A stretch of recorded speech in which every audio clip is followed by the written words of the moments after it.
It's a great honour to be with these two writers. Angela O'Keeffe unfortunately had to pull out today, but these two writers are really two of the most accomplished writers from Oceania. Catherine Chidgey, should be better known here, is from Aotearoa, New Zealand. She's published 8 novels, most recently Pet, and a year before that, the Axeman's Carnival. She's won every major prize in her home country and been published internationally and shortlisted for the Orange Prize and the Dublin Literary Award. And Laura Jean McKay is a Brisbane-based writer who's published 2 books of short stories, most recently Gunflower. McKay's novel, The Animals in That Country, no doubt a lot of you've read that book. It won 4 prizes, including the Victorian Prize for Literature, and her work's also published internationally. And Laura has also lived in New Zealand, Aotearoa. Now, these two writers, today we're going to concentrate really on the amazing narratives that they create which centre animals. And the animals can be narrators, protagonists, main characters, signifiers of changes in the world that maybe the humans are not able to perceive. Sometimes they cause them. And this really begins with voice. So I'm actually going to start off with asking Catherine to read an excerpt from the Axeman's Carnival, which is written in the voice of a magpie. Good morning, everyone. It's really lovely to be here. Thank you for having me. Thanks to Fiona for chairing, and thank you to Fiona for post-it noting and marking, even marking the reading. We writers love being babied. So this is the very start of the book, when Tama, the magpie, has fallen from his nest and he's about to be picked up and taken home and raised by Marnie, who is married to a troubled farmer, Rob. So here we go, this is Tama.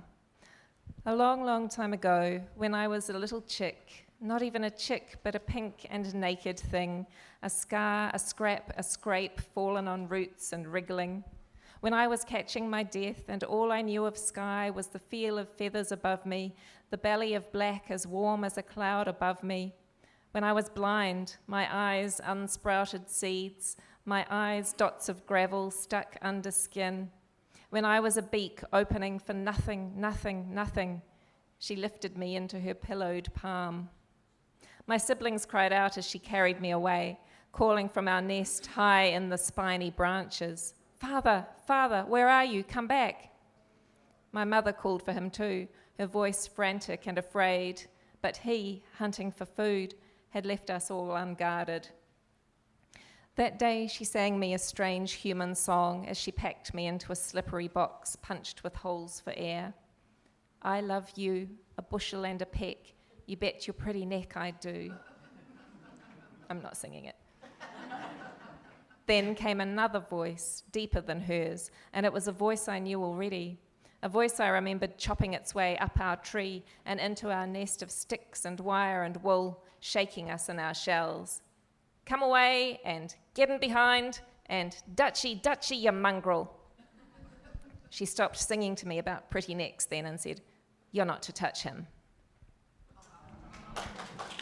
So this is so great. This voice is sustained throughout this entire novel. And I wanted to ask you, Catherine, how you got that voice, whether Tama's voice came to you first and impelled you to write the novel, or did you decide you wanted a magpie narrator and search for it? So I wrote a novel called The Wish Child, which came out in 2016, and that has a really unusual narrator, and I won't tell you who it is in case you want to read that book at some stage, but you don't find out till quite near the end of the book who is telling that story. And I really loved that experience of coming at the material from kind of an unexpected angle, and I wanted to try that again in a different way. So I started thinking, well, could I go non-human? And first of all, I was thinking maybe a wolf or a dog, and I was thinking about that clip that's really famous and quite old now on YouTube, probably some of you know it, of the husky that seems to be saying, I love you. So that's why I was thinking dog, maybe wolf, but they didn't really seem to offer a big enough vocabulary for a whole novel. So then I was thinking, well, birds can talk, of course. So maybe a bird, maybe a minor bird, maybe some kind of parrot. And then I remembered that in 2008, I'd made a visit to a really small country museum in a place in the South Island called, it will come back to me, it's really small, it's the sausage capital of New Zealand, I can tell you that, Tuatapere. And there were photos at that museum of the Axeman's Carnival, this competitive wood chopping event held over the decades, and all these strong, silent southern men posing with their axes. And I thought, that's a great title for a novel, and it seems to suggest something about the kind of the violence that bubbles under the surface often in rural communities. So I tucked that away and didn't have a book to attach it to until much, much later, like over 10 years later, when I was thinking about this book. And I realised that I'd been going, when I was thinking about dogs and birds, I realised that I'd been going to sit in my writing room at home every morning, wondering what the next book could be, and opening that window, and the song of the magpies would come flooding in, and the magpies were, stalking about just outside my desk, just outside the window. And they'd been there the whole time, calling to me, saying, hey, here we are. And so that's when I hit on the magpie as the voice, and that's when I remembered that title, The Axeman's Carnival, which seemed to suggest a rural tale the way that the magpie did, and it all started to coalesce in that magical way that research can, or that these little crazy notes that we write ourselves can. And from there, Tama's voice kind of mainlined into my brain, and that opening passage was what I wrote first, which isn't always the way, but he really, took up residence after that point. Yeah, so lots of serendipity, which is often the way. And Laura, you've got so many animals in two of your books, and they speak in a sort of poetry. So I'm just going to get you to read. It's marked the second reading. and wanted to ask you the animals, how you crafted that poetry of the animals, and how you worked the differences in their voices, because you've got reptiles, amphibians, birds, and you're going to read a passage. Yeah, you can tell us after. Okay. Kia ora. It's so nice to be here on stage with. I've just moved from New Zealand a few years ago, so it's lovely to be here with another Kiwi. Not that I am. I tried to get a good Kiwi accent, but they're all good. I love Kiwi accents. I couldn't shake the Australian, unfortunately. So it's so lovely to be here on this country. I've come down from Brisbane, from Turrbal and Yagara country, so I'd like to say Galang, Nauru, Windawu and Garama Bigi from the language of that country. Yeah, this is from the animals in that country. The gas is thick. I should just preface this by saying this is a book about a woman who works in a wildlife park. She really struggles with other people. She loves a drink and a smoke more than she likes people, but she really loves animals, and a pandemic has started, and one of the side effects of the pandemic is that we can finally understand what other animals are saying with their bodies. And she is in the part of the wildlife park. Zoos actually all have this. They have little mouse gas chambers out the back, which they breed mice to feed the raptors and to feed the reptiles. So there's little sort of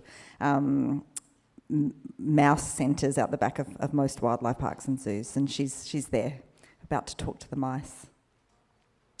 The gas is thick. They'll all be dead. I haul open the heavy doors to see if I can save even a couple of them. Dozens of mice sit up on their haunches, alive, horrified.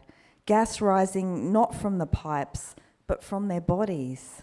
Not squeaking, screaming. They scream bloody murder, the death of everyone, death in the cages and death in the walls. All the little kids in the whole world die. My poor old dad reaches out from his early grave. Disease eats my face, crunches my bones until I'm rotting, empty, sucked dry by raptors, bones left to dust. I fall back, fumbling. What is left of my body? Blood and bits, a carcass, but I'm whole. The mice are whole. I'm going fucking crazy. There's no screaming, just a whole bunch of fat-assed mice with their noses in the air. Run. I look around. Someone has said it, clear as speech. I'm in here, I call out to Doug. Run. It's glands from the body, it's crops and killing and shelter. No, it's... Who's talking? It's just Jean. The small white bodies in the cages shiver, gases rise off them, and a squeak comes out, and together they make run. On a hillside run, to the wall, you go, I'll make my way, one, and everyone, everything, the body, run. I run. Well, I've always wanted to hear you read that out loud, so it's great. Catherine, there's so much love between Tama and Marnie, and I find it really affecting, and you see the beginning of it in that passage. And Tama often says, I knew she loved me. Other humans are really menacing towards him. Do you think that animal-human love is as individualistic as human love? Absolutely. So Marnie is the first living thing that Tama sees when his eyes open, and he sees her white skin and her black hair, and he thinks that she's his mother, so he immediately bonds with her. Was that an awe? Yeah.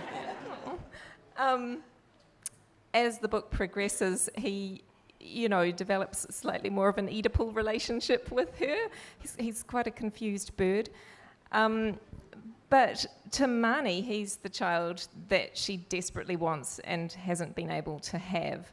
So for both of them, the other fulfills a deep need. And when I was writing the book, I did base that relationship. This is going to sound, there'll probably be another awe at this. I did base that relationship on our cats and the fact that, that for my husband and me, when we were going through infertility and IVF, they were the children that we desperately wanted and couldn't have. And I am guilty, as Marnie is guilty, of dressing Tama in little costumes for online purposes. I am guilty of putting a Batman outfit on our cat. I mean, who doesn't? But so some species are more compatible with us than others, then. Yeah. Yeah, I don't know that I'd try putting a costume on a bird with a beak like Tama's, but no, definitely they do they do speak to us the way that Tama speaks in the novel. They do speak to us on a really deep level sometimes, and I think we might get on to talking about this. There can be a really fine line between that kind of closeness and it tipping over into something like exploitation. It's exactly what I was going to say. And also anthropomorphism, yeah.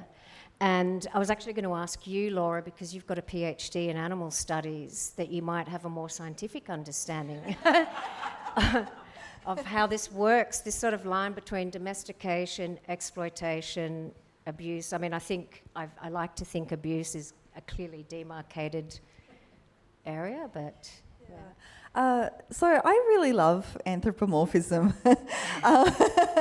I think that as humans we're more limited than we like to think of ourselves. We're very reliant on language. We're very visual, and I think anthropomorphism is just our very, very basic way of trying to relate to these incredible species that completely surround us. They're everywhere around us right now. The other day I saw a whole heap of dolphins, loping through the water just here. It's our basic way of looking into the face of a hairy or scaly other and saying, I want to connect with you. And the only way I can connect with you, because I'm very self-focused and I'm human and I really love humans, is to project onto them. So I think writing animal others and engaging with them through art is a really lovely way to try to cross that massive species divide. The thing that I think is more concerning is anthropocentrism, which is where the centering of humans over everything else. I think that the world, we're in the place that we're in, with climate change especially, and extinction because of anthropocentrism, because we forget to step aside, decenter, and remember that the world is filled with living creatures that we need to honour. Yeah, exactly. Well, what sort of things, though, do you think that you learnt, this is really a question for both of you, that you learn about human nature by writing about our species through the eyes of animals? Yeah, I mean, in the book, we only see the human world through the eyes of Tama. So he performs different roles in the story, but one of the most important is the role of witness. So the marriage between Marnie and Rob is not a particularly happy one, and it becomes an increasingly violent one as the farm continues to fail and Rob comes under more and more pressure to dig themselves out of this financial hole they've fallen into. So Tama is the only one who sees what goes on inside those four walls, and I wanted him to report on that in an entirely non-judgmental way. Not that he doesn't kind of understand. He doesn't understand at first what's happening, but eventually he begins to understand that this is not a good environment for Marnie to be in.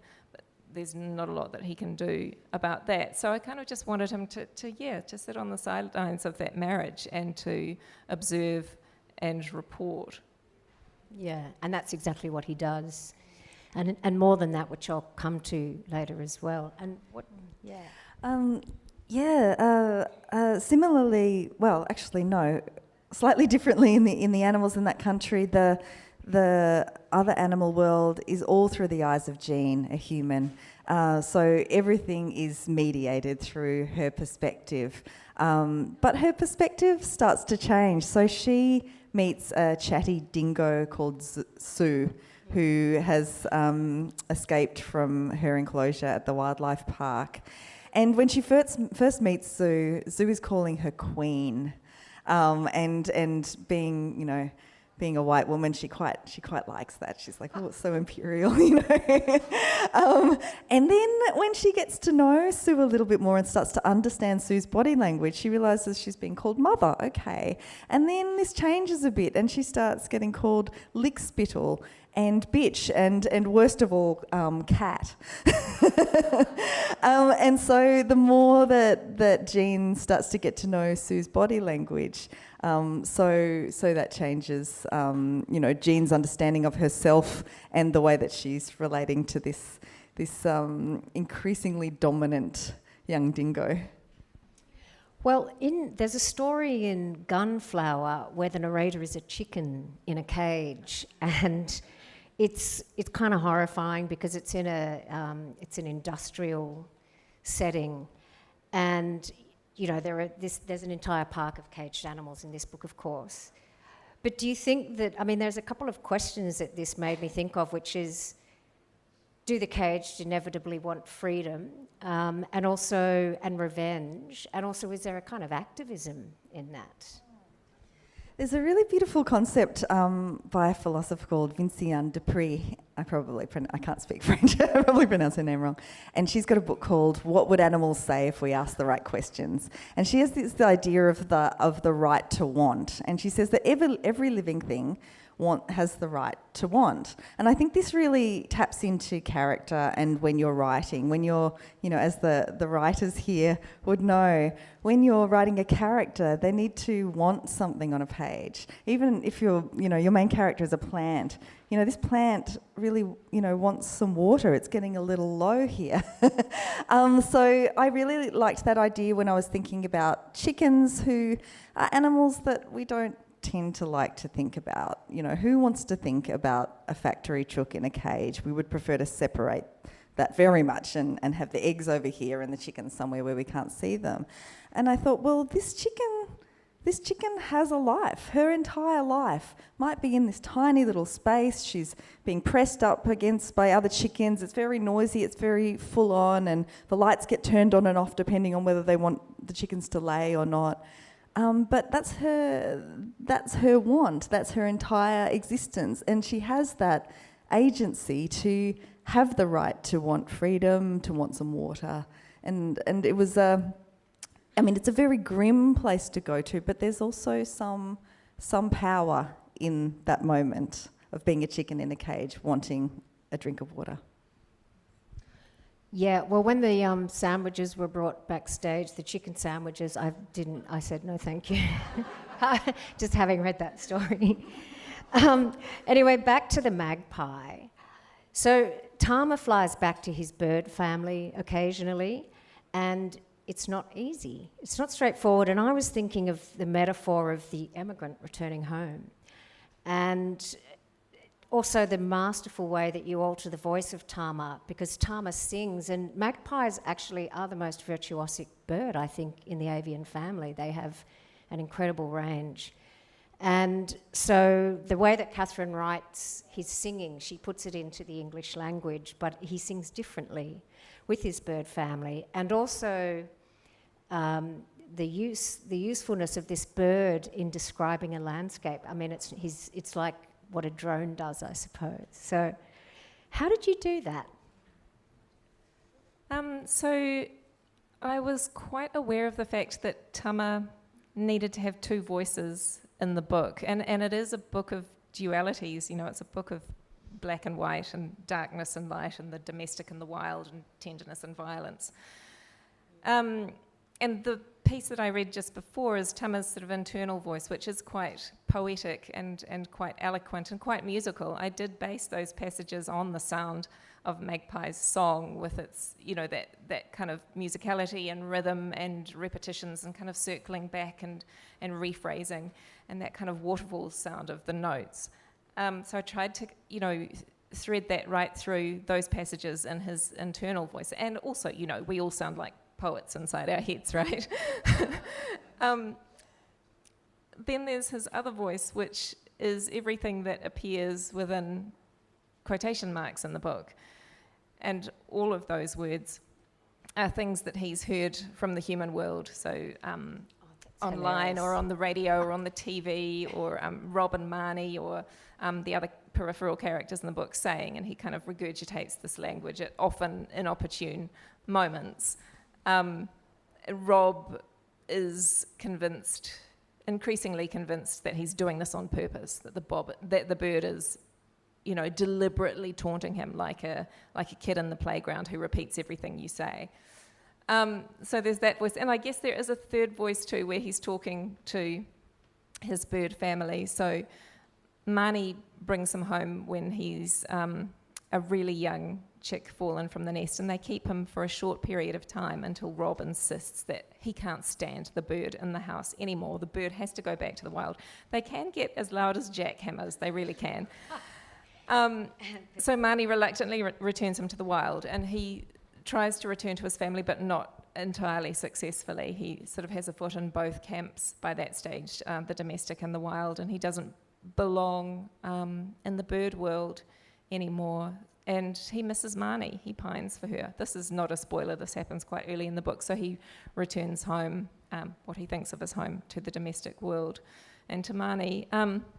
But yeah, every so often he does have encounters with his flock. And there are these sort of phrases that I've translated from bird to English, which are what the birds are saying. They're quite territorial, these kind of phrases about, we're here and this is our tree and you get out of here, you have to leave and now, which is me also trying to kind of replicate that sound of the magpies, just sort of tilting their heads back and opening their throats and letting go. And I loved writing all those different voices. I really loved it. There's a scene in the book where, again, not really a spoiler, Tama's sister has become what's called a call bird, where the cherry orchard farmers put a magpie in a cage with two sides to it, and she calls to attract magpies to come into the other side so that they can then be disposed of. And she attracts Tama one day, and then the humans show up. So there's this kind of weird conversation that goes in different ways, where Tama is talking in bird to his sister, but he's also talking in English to the farmers, and they think that he's just parroting, but he's trying to get a message across, and so they're talking back in English to him, which his sister can't understand, so he's translating for her. And then there's a fantail, a little native New Zealand bird, quite stupid birds, flitting around the periphery and wanting what's in the cage, which is fat, and so basically all the fantail says is fat, fat, fat, Yeah, fat. yeah. Which is again translating the fantail song, which is just a little one-note cheap. So I really loved, and maybe you had a similar experience of bringing the animal voice to the page in that way in English, in a way that kind of retains something of the original spirit of it. I love how you frame it as translation, because it really is that attempt to just transcend the languages of all animals. And because they're speaking in English, like chickens say cock-a-doodle-doo in English, but in French they say cocorico. So anyway, yeah. So going back to that idea of, well, this whole spectrum in a way, we've got domesticated animals, and a lot of these animals have had relationships with us for millennia. And you've got Tama, you've got the magpie, and I do know people who've had birds which have actually had that dual life between the wild and then back to their human domestic setting. And my question is, so this, and you might have a scientific as well as a poetic view of the way that these other species can move between those two worlds, and looking at the way, particularly in Australia, cats, dogs, pigs, when they escape, they're tremendously successful. So what do you think about do you think there's a sort of conundrum between the fact that we seem to have so much power over these species, but in a way they're more successful? What do you think of that? I wrote a story, it's the first story in Gunflower, called Cats at the Firefront. And I had a lot of fun doing it because I imagined... I grew up on farms, and my family were all farmers, sheep farmers and horses and whatnot. And I imagined what it would be like if there were cat farms, which you can imagine how popular that idea is. But I had quite a lot of fun in twisting that idea of those animals that we eat, those that we farm, those that we have as companion animals. And so on this farm, there's a heavily pregnant woman and her partner, and the cat farm is just struggling. It hasn't been a good year for cat fur. They're talking about, whether they're going to have pony pizza tonight, and then they see that a video of that they want to adopt a little cow, and somebody's been milking this cow, and they're just horrified. They're like, who would do that to a cow? What sort of messed up person? And it was so amazing to try and flip every animal that we understand. And they have a pet sheep and a pet chicken who go around the house, and they're going to eat some Dachshund feta that night, which my family were particularly peeved about because they love Dachshunds. But I mean, it sounds intense, but it's quite a funny story when you think about what the animals that we keep and love, and those that we consider vermin. These categories that we put on other animals are pretty arbitrary, really. But we do love to categorise as humans. So magpies, I don't know how many people here know this, but are feral in Aotearoa, but I'm not sure, perhaps you could tell us what the implications of that are. Yeah, so magpies were introduced from Australia in the 1860s to control pests, but like most things introduced to Aotearoa, like gorse, for instance, they just their populations exploded, and they ended up becoming a pest themselves in some people's eyes. It's an interesting grey area. So there's strong opinion in New Zealand that magpies prey on native birds. And that is true, but there's also been some really interesting studies coming out of the University of Waikato, which happens to be where I work, which have shown that, yes, while they do prey on native birds, they also prey on the predators of native birds, which are themselves introduced animals like stoats and ferrets. So, yeah, it's kind of quite a fragile balance that is in play with the magpies' place in New Zealand. Of course, they don't endear themselves to anyone who has been the victim of a swooping attack. But, you know, just stay away in nesting season.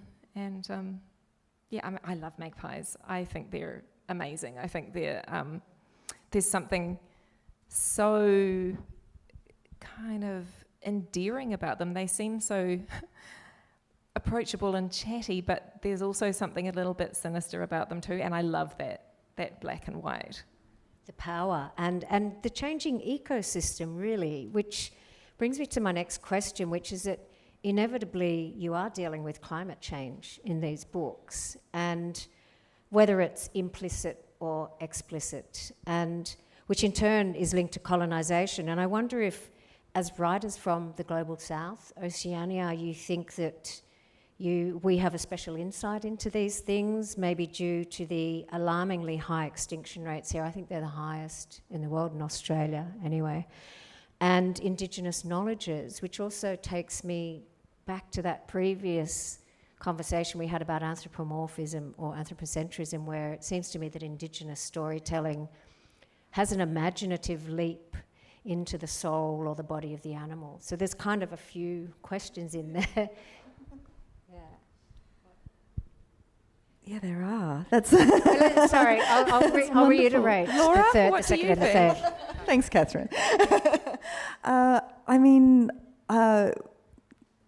we know, Australia, the science, First Nations science and knowledge in this country has been there and been established and been developed over such a long period of time that I find it almost, impossible to comprehend. And it's a knowledge system that I think, Australian publishing and books and art is really, from a sort of dominant sort of white perspective, is really only starting to understand and acknowledge. And it's a very exciting time, I think, that the gatekeepers are now opening up the gates and realising that there are incredible writers, scientists, thinkers, artists here who have had this knowledge and have had it ready to share for so long.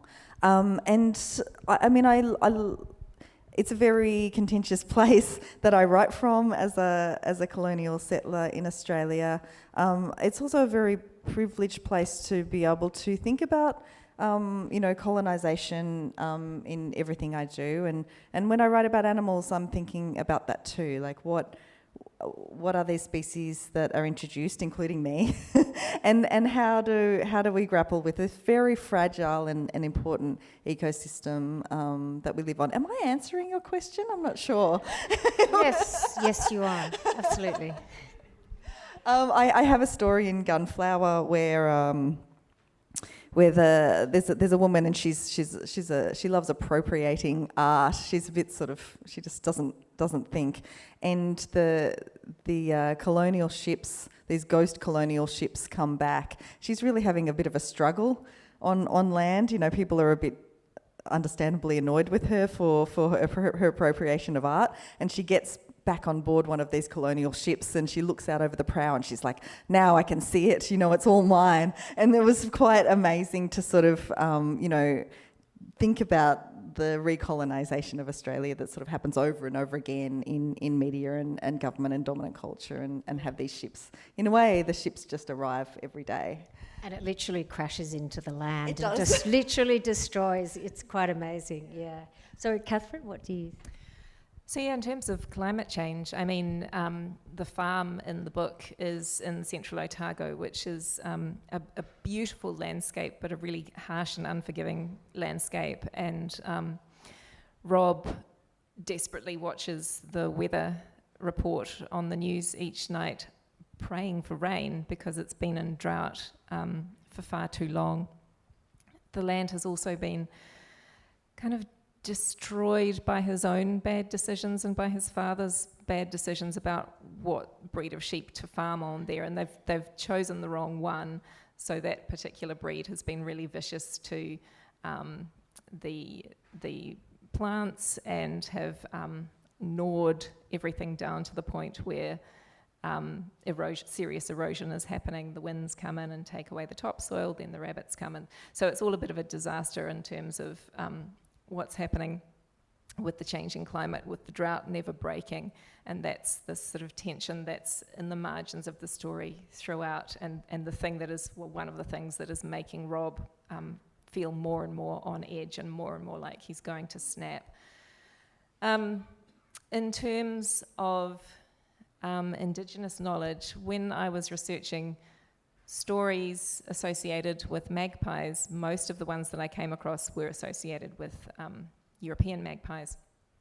But I found this one amazing creation story, which is an Aboriginal story about, I don't know how well known it is here, I don't really have a feel for that, but... What particular country in Europe, or was it generally... Sorry, was it a European... No, an Aboriginal story, okay. Noongar people, Yeah. and I made contact with them, with Madjar Aboriginal Corporation, and said, is it all right if I retell this in my book, and sent them a copy of what I'd written, and they were so lovely, they were just so gracious, and said absolutely yes, and can you please send us a copy of the book when it's published. So that was really moving. The story is of the first dawn, where before that moment all the creatures of the earth had to, yes, you're nodding, you know it, had to crawl along on their bellies, and only the snakes were happy, until the clever magpies had the idea of propping the sky up on sticks, first of all on the flat land, and then climbing onto rocks, and then up the hills, and then up the mountains, propping it up higher and higher, until the black one day just broke apart and skittered away into fragments that became clouds, and the light of the sun woman poured down onto the earth, and that was the first dawn. And I really love it. Is that well known to you? No? Yes? Yeah. It's in the book. Buy the book. You can read it. But I, as soon as I read that, I knew, yes, this is absolutely key to my story, because the story is about the cleverness of the magpie when it's pitted against the brute strength of the human. And I won't say anything more than that. Well, actually, I will say a limited amount. I'm not going to give away the end of the book, but there is a turn of events with Tama and the humans.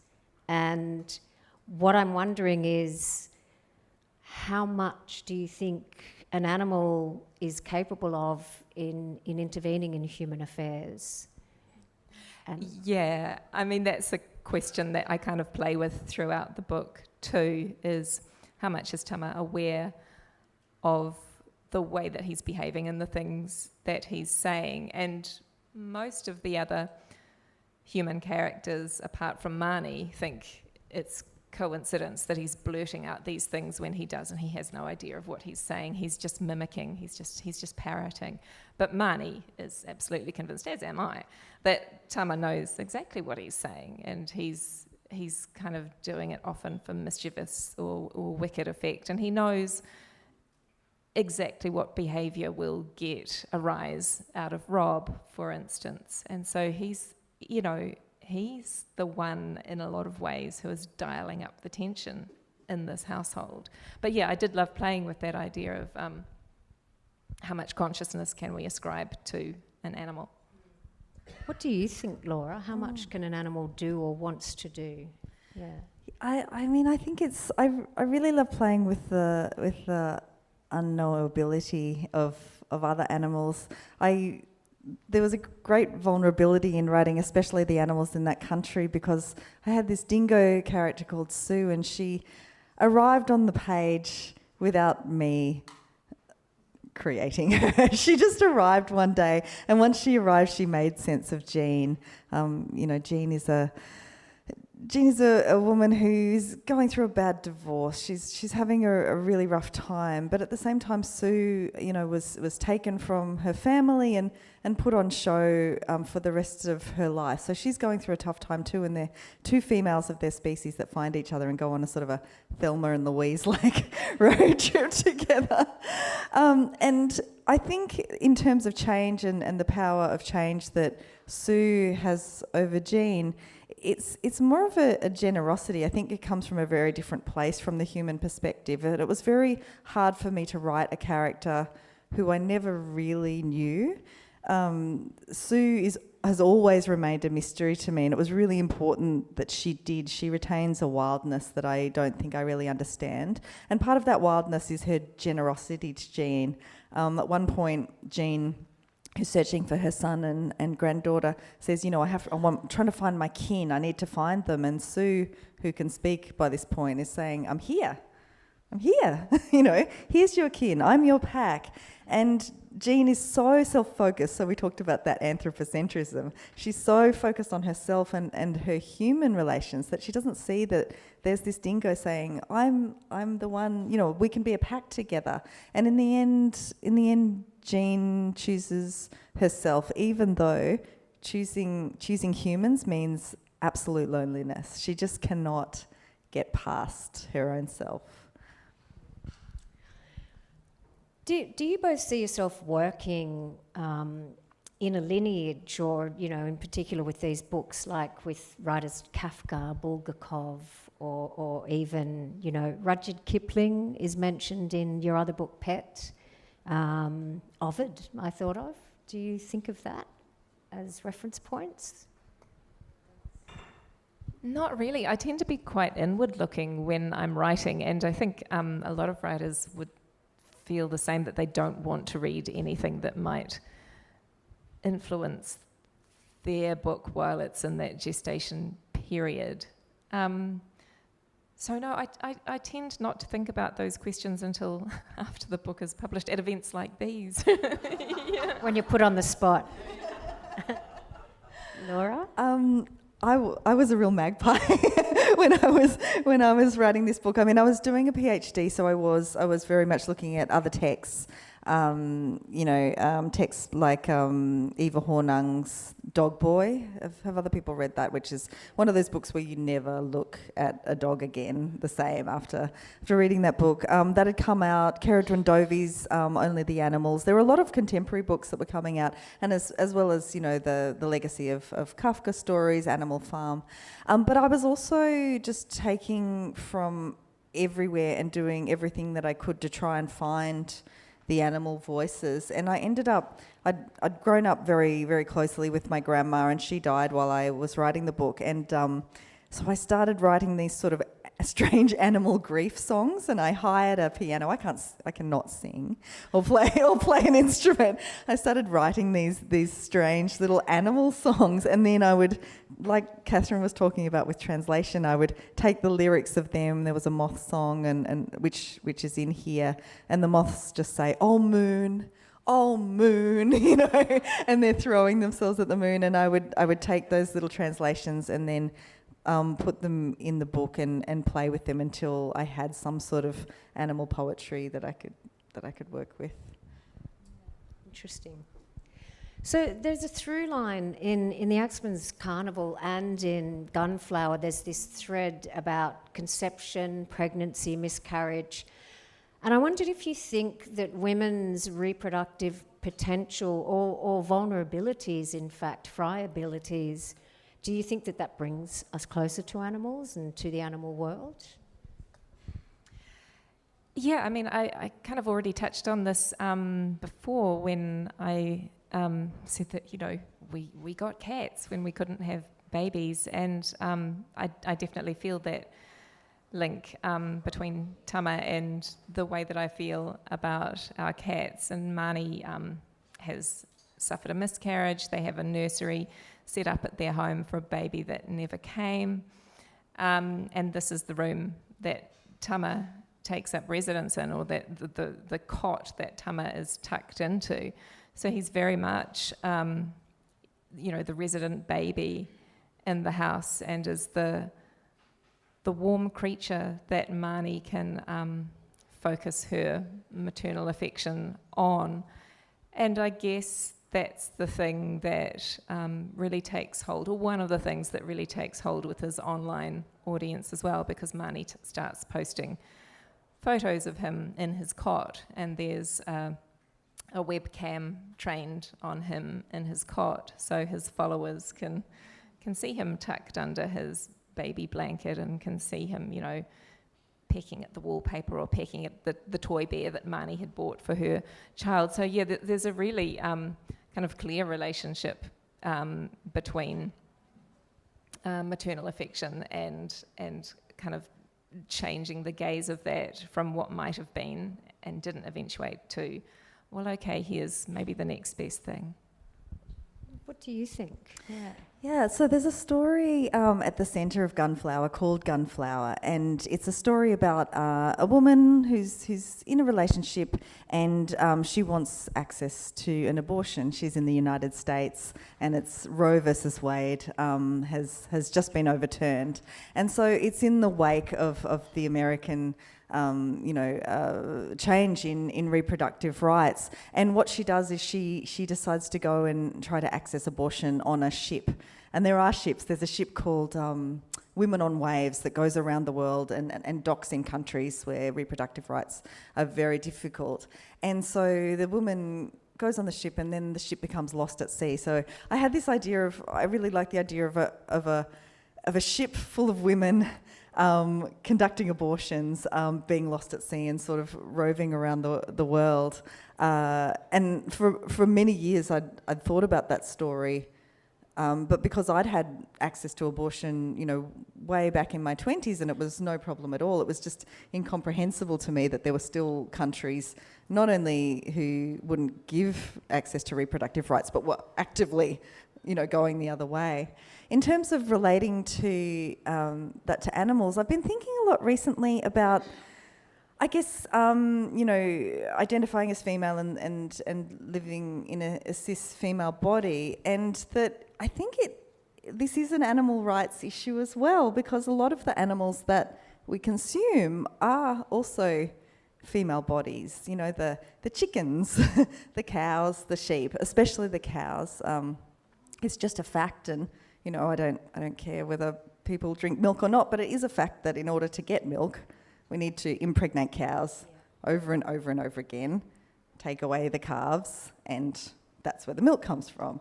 And there are these female bodies that are subjugated and being forcibly impregnated and living in horrific conditions over and over again. And I think it does become a human issue, very much so, when we're the ones who are consuming. So I'm really fascinated by that at the moment. I think there's something to it, and sorry to think through it on stage with you, but that's probably something that is preoccupying me a lot at the moment. And I think a lot of Gunflower is very bodily, it's very visceral, trying to look at the different ways that these bodies are treated in the world.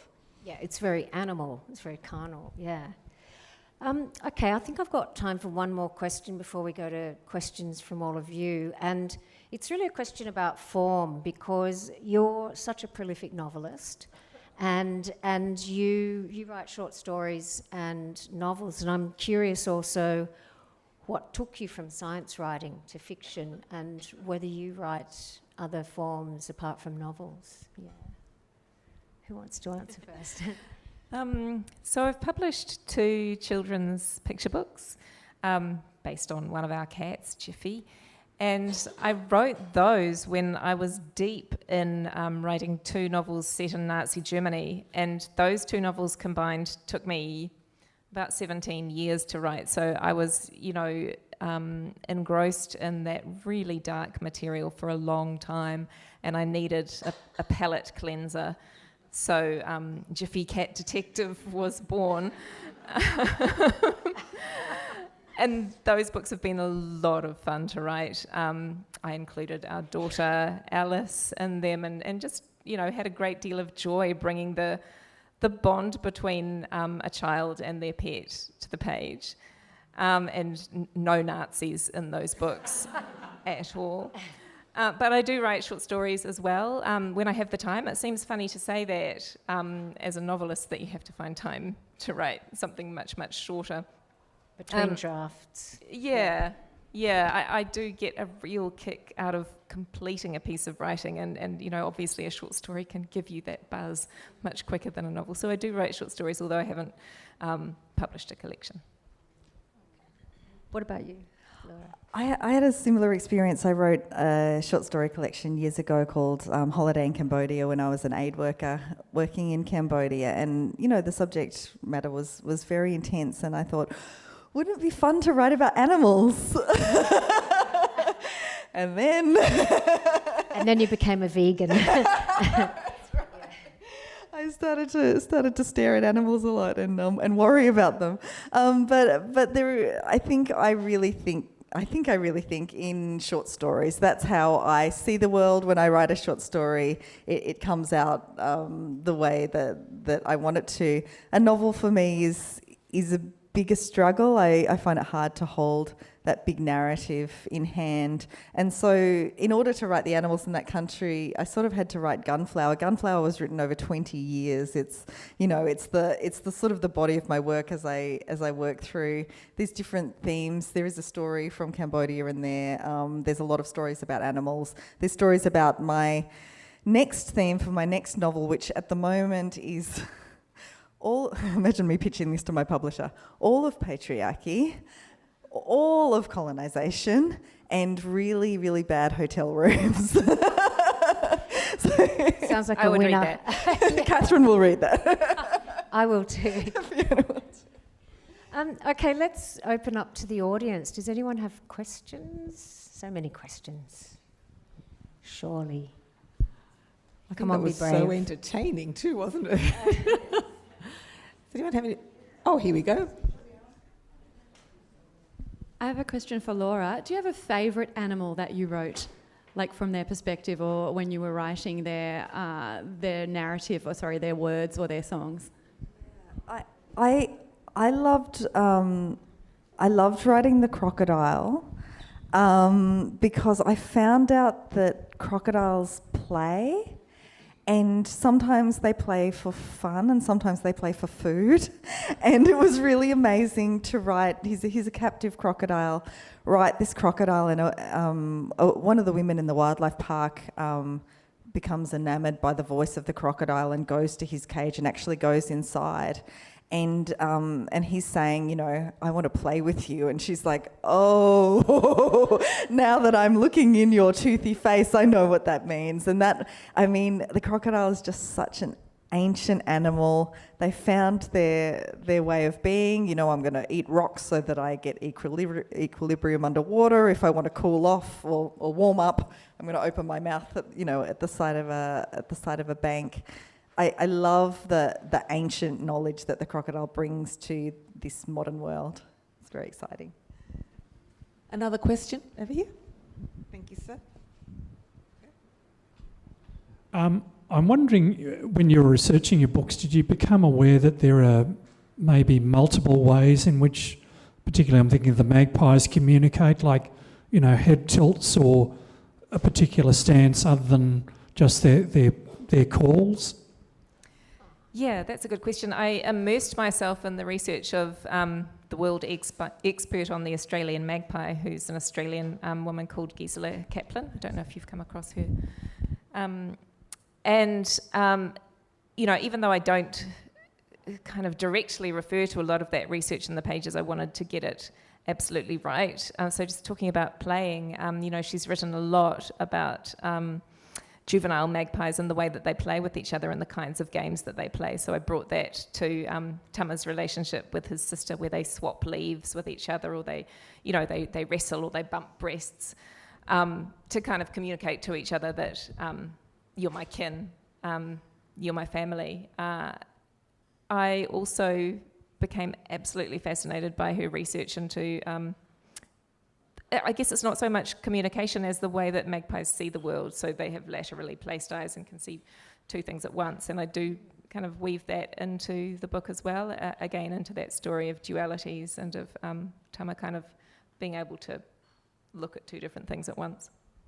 Thank you. I think we've got... Sorry, I was just going to say the way you describe the vision, like if we have a character seeing something, they see it the way we do, but you're always saying Tama sees that and he sees that. Yeah, that's a constant. We have one more here. Thank you. A question to you both.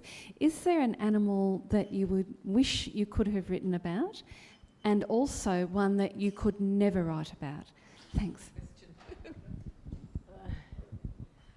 For me, it's probably one and the same. So like I said, I was thinking about huskies, thinking about dogs for a while, thinking about wolves. And I really loved the idea of the wolf. And I did start kind of sketching down a few details for that story. But because I'd also remembered that title, The Axeman's Carnival, I knew that had to be a New Zealand story, Australian at a pinch. And so it couldn't be wolves. So I wish that I could have written about the wolf, but I think also... it would have really confined me and would have been a book that I probably didn't want to write at that point. I was ready to come home from my wartime Germany books and write a story set in New Zealand again that I hadn't done for quite a few books. That's such a great question. As part of my research, I went to Florida. I was really, really fascinated by what happens to the stars of movies.